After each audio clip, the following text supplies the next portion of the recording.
இல்ல இப்போ கம்யூனிஸ்ட் கட்சிகளோ அல்லது விடுதலை சிறுத்தைகள் கட்சியோ நாங்க இன்னுக்குமே வந்து திமுக கூண்டுல தான் இருக்கோம் அப்படின்னு வந்து சொல்றாங்க. அப்போ அது ஏதோ செக் வைக்கிறாங்க தாவேகாவுக்கு அப்படிங்கிற பொருள் தானே. நீங்க செக்னா என்ன பேங்க்ல கொடுக்க செக் சொல்றீங்களா வேற ஏதாவது சொல்றீங்களா?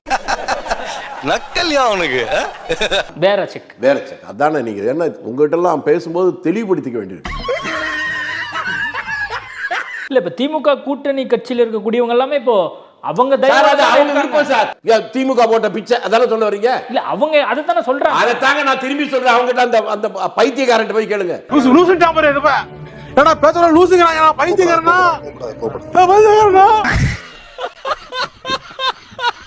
உங்க கட்சியுடைய தலைவர் பொதுச் செயலாளர் துரைமுருங்க அவங்க 2 பேரையும் ஜெயிக்க வைக்கிறது உங்களுக்கு துப்பு இல்ல?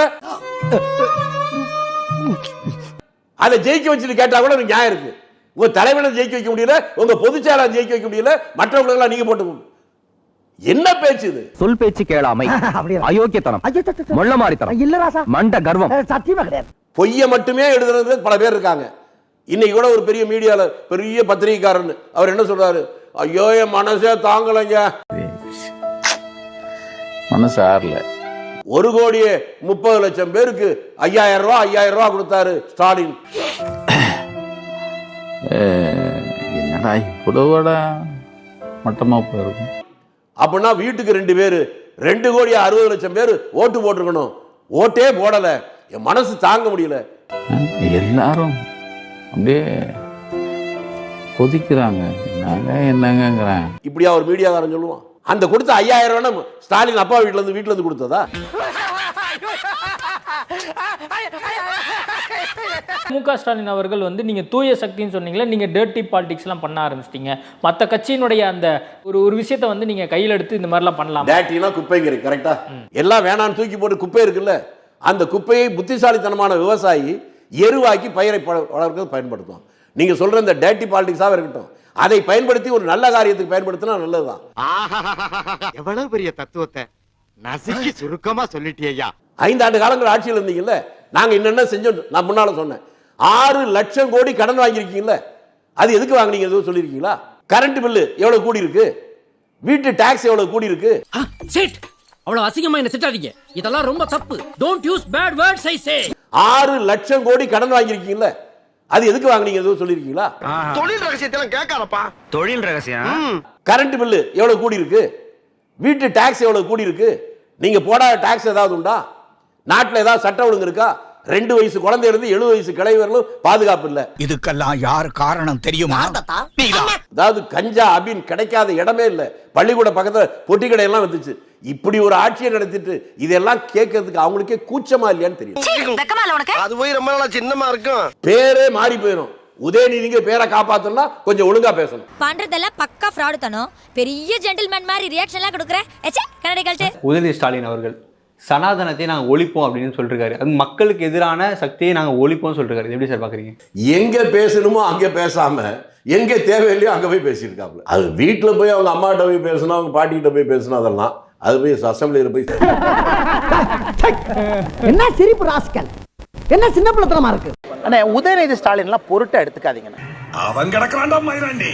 சிவி சண்முகம் டீமை போயிட்டு முதல்வரை போய் பார்த்துருக்காரு. அப்போ வந்து அதுக்காக இன்னைக்கு சட்டசபையில உதயநிதி ஸ்டாலின் என்ன சொல்றாருன்னா, பதவிக்காக நீங்க போயிருக்கீங்க அப்படின்னு பேசுறாரு. இவங்க தாத்தா வீல் சேர்ல டெல்லிக்கு போனாரு, ஞாபகம் இருக்கா? மிஸ்டர் சுடலை ஸ்டாலின் அவருடைய தகப்பன் சர்க்கர நாற்காலி அதிகாரம் கலைஞர் தர்மானி. ஓ, அது தியாகம் பண்ண போனாரா? அது இது இல்லையா, பதவிக்கா இல்லையா? எனக்கு தெரியலைங்க இதெல்லாம். அரசியல்ல இதெல்லாம் சாதாரணமாப்பா. இதுக்கு பிச்சை எடுக்கலாம்.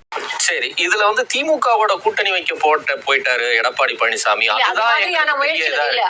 திமுக அதிமுக சேர்ந்து ஒரு ஆட்சியை அமைப்பது இல்ல வந்து அவங்க 2 பேரும் திருமாவளவனை முதலமைச்சராக்குவது, இது மாதிரியான ஒரு முயற்சி நடந்தது உண்மை. இதுல இந்த முயற்சி நடந்ததும் உண்மைதான். இது வந்து அந்த முயற்சியை 2 கட்சிகளுமே ஒரு கட்டத்துல வேண்டான்னு முடிவு எடுத்துட்டாங்க. இப்படி சோறுங்கிறக்கு எவ்வளவு மானங்கட்டு போய் தெரிய வேண்டியிருக்கு தெரியுமா? நீங்க யார் 6 மாசம் நேரம் கொடுக்கறதுக்கு? மக்கள் கொடுத்திருக்காங்க வாக்கு. ஏன் தைரியம் இருந்துச்சுன்னா நீங்க வந்து இன்னைக்கு தோக்கடிச்சிட்டு இன்னைக்கு எலெக்ஷனுக்கு போயிடுங்களேன் பாப்போம். 200 சீட் ஜெயிப்பாரு சார் டிவிக்கு. இன்னைக்கு எலெக்ஷன் போய் நின்னாங்கன்னா இருக்கக்கூடிய எம்எல்ஏக்கள் கூட மத்த கட்சிகளுக்கு கிடைக்காது. இவங்க ரொம்ப பெருந்தன்மையா சொல்ற மாதிரி நாங்க வந்து 6 மாசம் டைம் கொடுக்குறோன்றீங்க. யார் யாருக்கு டைம் கொடுக்கறது? எதுக்காக டைம் கொடுக்குறீங்க நீங்க? இப்படி வயிறு எரியுது உங்களுக்கு? நீங்க வந்து தோத்து போன ஃப்ரஸ்ட்ரேஷன்ல வந்து பேசிக்கிட்டு இருக்கீங்க. அப்ப நீங்க உங்களுடைய தோத்தது வந்து இப்ப நீங்க முதல்வர் தோத்ததே உங்களுக்கு கண்ணுக்கு தெரியலையா? 15 மந்திரிமார்கள் தோத்தது கண்ணுக்கு தெரியலையா? இன்னும் ஒரு படி அவர் மிஸ் பண்ணிட்டாரு. அந்த கட்சியுடைய தலைவர் மட்டும் இல்ல, ஜெனரல் செக்ரட்டரியா இருக்கக்கூடிய ஐயா துரைமுருகன் அவர்களும் தோத்து போயிருக்காருல. அப்போ இத்தனை தோல்வியை வச்சுக்கிட்டு நீங்க வந்து என்ன போய் 6 மாசம் நீங்க அவங்களுக்கு டைம் கொடுக்கறது? முதல்ல என் முன்னாடி வந்து இப்படி கேக்குறதே தப்பு. தமிழ்நாட்டினுடைய முதலமைச்சர் வேட்பாளர் பட்டியலை அறிவித்தார். அந்த வேட்பாளர் பட்டியல் ஒன்னொன்னா சொல்லிட்டு வர்றப்ப சில தொகுதிகளில் வெற்றி உறுதி செய்யப்பட்டது, இன்னும் சான்றிதழ் சர்டிபிகேட் வாங்குறது தான் பாக்கி. அப்படி வெற்றி உறுதி செய்யப்பட்ட தொகுதிகளில் ஒன்று மதுரை மத்திய சட்டமன்ற தொகுதி. அண்ணன் பிடிஆர் பழனிவேல் தியாகராஜன் அவர்கள் 100% வெற்றியை உறுதி செய்துவிட்டுதான் களப்பணியில் நிற்கிறார். அங்கிட்டு போய் விளையாடுங்கப்பா. அங்கிட்டு போய் விளையாடாவா? வெடி விபத்துல உயிரிழந்தவங்களுக்கு, கள்ளச்சாரம் இறந்தவங்களுக்கு எல்லாம் அதிக நிவாரணம் கிடைக்குது. உயிரிழந்தவங்களுக்கு வந்து வெடி விபத்துல நீங்க பழைய கவர்மெண்ட்ல கேட்கவே இல்லை. நாங்க இப்பதான் வந்திருக்கோம், இன்னும் 2 நாள் கூட ஆகல. இந்த கேள்வியை நாங்க செய்யாதப்ப நீங்க இந்த கேள்வியை கேட்டா ரொம்ப நல்லது. நீ கேட்ட ஒவ்வொரு கேள்வி என்ன செருப்பால் அடிச்ச மாதிரி இருக்குடா. டிவிகே வெர்சஸ் பிஜேபி என்று தமிழ்நாடு அரசியலை மாற்றுவார்கள். இப்பொழுதே சிலர் தொடங்கிவிட்டார்கள்.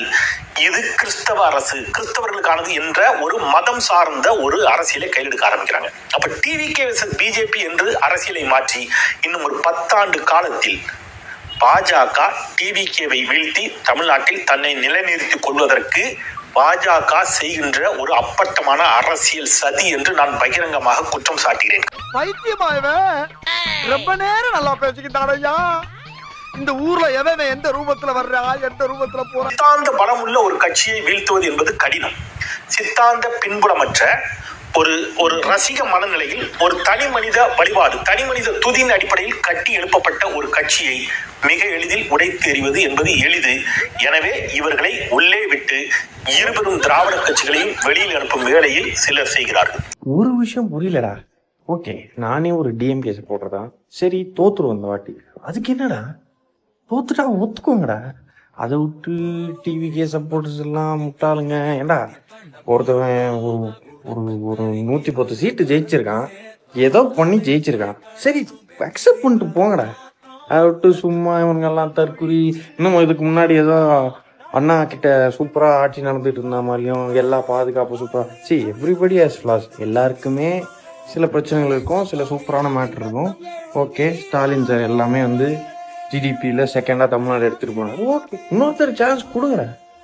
ஏன்னா எல்லாத்துக்கும் போட்டு இப்படி கக்கி தொலைங்க. அப்பா, யாரை ஜெயிச்சாங்க? உதயநிதியே ஓகே புதுசா ஆட்சி அமைக்க போறவருக்கு வாழ்த்துக்கள்னு சொல்லிட்டு போயிட்டாரு.